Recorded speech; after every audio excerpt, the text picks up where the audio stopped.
Ever teamed up with another creator or a brand and said, "Hey, we'll figure out the details later." Well, that is exactly how great collaborations go bad.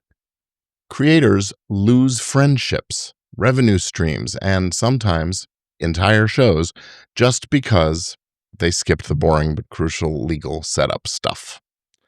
So, today we are counting down the top 5 legal mistakes creators make in their partnerships and collaborations and how to avoid them before they cost you your content, your money, or your sanity. So, stick around.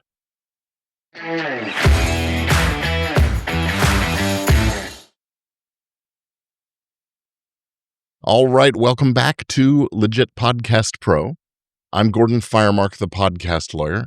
And collaborations, they can really skyrocket your reach, build your brand, open doors to sponsorships, but only if you handle them like real business. By the end of this episode, you will know exactly how to protect yourself and your partners and your projects and your intellectual property and your business and everything else. So let's jump right on in with mistake number 1. Not having a written agreement. This is the big one. Most creator partnerships start out with enthusiasm, not contracts. You brainstorm an idea, record a few episodes, and you think, oh, well, we'll deal with the paperwork later. And then later never comes until the argument happens. So here's an example. 2 YouTubers launch a joint podcast. One handles editing, the other handles marketing. The show takes off. Then one of them wants out and demands that the entire show be deleted, the account taken down, the channel gone, the whole routine. No written agreement means no clarity and lots of chaos. Without something in writing, the law will fill in the blanks for you. And trust me, you probably won't like the legal system's version of how things are supposed to go. So even a simple email that summarizes roles, ownership, and payment is better than nothing. But ideally, you have a full-blown collaboration agreement, what I call a podcast prenup, in place. And I offer a free podcast prenup planning guide by just visiting podcastprenup.com. Now, mistake number 2 is assuming that ownership is shared equity. Just because you work together doesn't mean it's automatically 50-50. That may be how the law looks at it, but that may not be how you look at it. Maybe one of you bought the gear, one brings the audience, another does production work. Well, who owns this intellectual property? The name, the title of the show, the artwork, and the individual recordings. Well, under copyright law, if 2 or more people contribute to a creative work without a written agreement, it's going to be considered joint ownership. And that means that either or all of the parties can use the content however they like without permission and without having to pay the others if they do it for free. So that can really be a recipe for disaster. So it's important to define ownership clearly from the start. Decide who owns the brand, who owns the recordings, and what happens if someone leaves. Again, part of that podcast prenup. Now, mistake number 3 is ignoring the revenue splits and expenses. Money somehow has a way of making things messy. So one person who handles the ad deals and the other is paying for the hosting and the editing, and then sponsorship checks start coming in, and suddenly everyone's pretty sure they were supposed to get more or whatever, or half or whatever. So without a written clause addressing the revenue split, you are really setting yourself up for conflict and problems. So it's important to make crystal clear how money comes in, through what sources, what channels, ads, merchandise, memberships, affiliates, and how it's going to be divided. Maybe differently for each of those different sources, depending on the workload people are taking on to make those things happen. Also, got to look at who pays the expenses and when.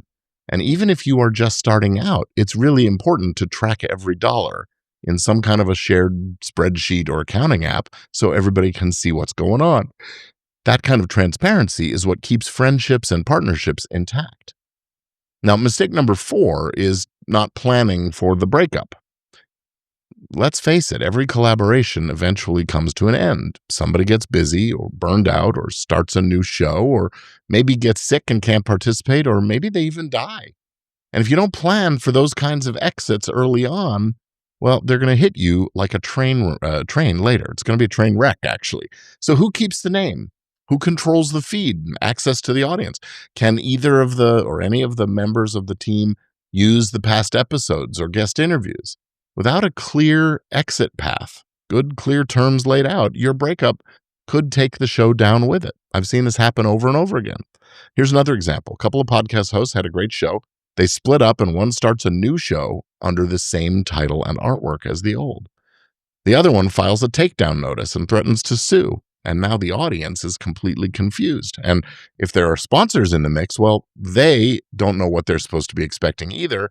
And it's embarrassing and bad for everybody's relationships. So a simple co-host agreement, again, what I call a podcast prenup, really could have solved everything in this scenario. Your agreement should spell out buyout terms, usage rights, and how to transition listeners smoothly to the new platforms if someone's changing ships. All right, mistake number 3 is forgetting about trademark and intellectual property protection for the brand. You'd be amazed how many creators build a successful brand together and then never file a trademark, never clarify who owns this stuff. One person leaves, or worse, someone outside the partnership files the trademark registration first, and now the original creators have to rebrand or rebuild and explain it to sponsors, or they're in for a big, nasty legal fight. So, register your trademarks early. Decide who owns them and put it in writing. Specify that it belongs to the partnership or the company and not to one individual, and then make sure you've got an agreement that figures out what happens if somebody leaves. So here's the question for you. Drop it in the comments. Answer me this. Have you ever been part of a collaboration or a partnership that got messy and ugly? You don't have to name names. Just sort of let me know in the comments or in a private DM or whatever. Let me know what happened. I'm interested in knowing. Maybe I'll share the story anonymously in another episode. So here's your quick legal checklist for every collaboration. First, get it in writing. Always, every single time.